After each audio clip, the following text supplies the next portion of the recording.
So, every time I scroll through tech news lately, it feels like someone's ringing a doomsday bell about AI.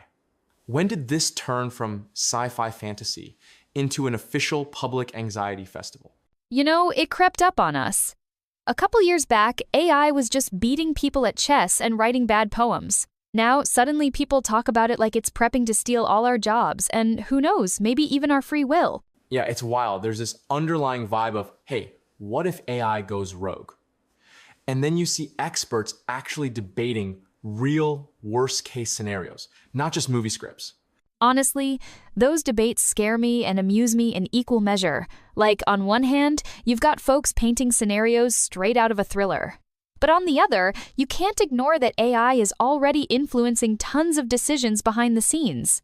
That actually gets me thinking. When people say worst case with AI, what do they really mean? Is this the Skynet takeover, or are we talking about more subtle disasters? It's not always killer robots, believe it or not. Sometimes the worst case just means AI systems making decisions so opaque and powerful that we lose control, like governments using it to monitor everyone, or algorithms locking people out of housing or jobs. So, more of a slow burn dystopia than a robot apocalypse. I mean, if an algorithm is denying you a bank loan and you can't appeal, that's a pretty real nightmare. Exactly. And there's also the risk of things escalating. Say, someone builds an AI that can hack into infrastructure or manipulate information at scale. That's the stuff that makes me want to unplug my Wi-Fi sometimes. But not every nightmare is an explosion, right?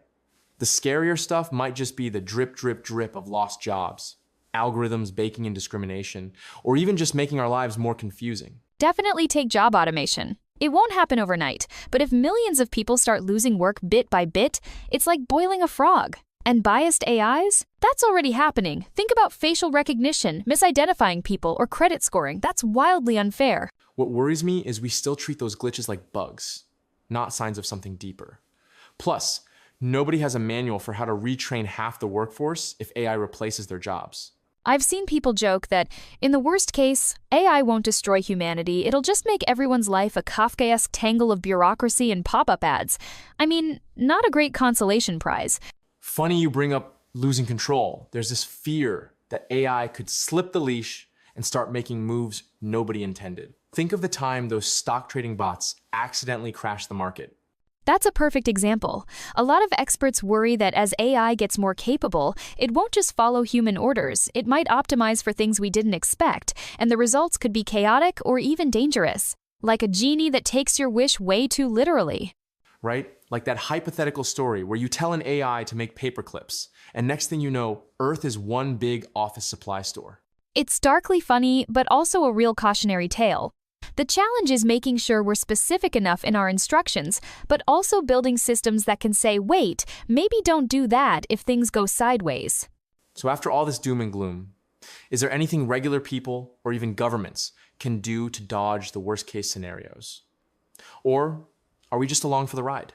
Luckily, we're not totally powerless. There's a lot of talk about building ethical guardrails into AI, making algorithms more transparent, and even pausing development when things get too wild, kind of like putting up speed bumps before a sharp turn.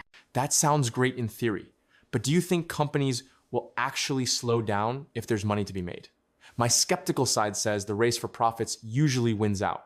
I get that skepticism, but public pressure can move mountains or at least nudge things in a better direction. Plus, the more people understand AI, the louder the demands for safety and fairness will be. I'm hoping that's how we keep the worst cases in the realm of fiction.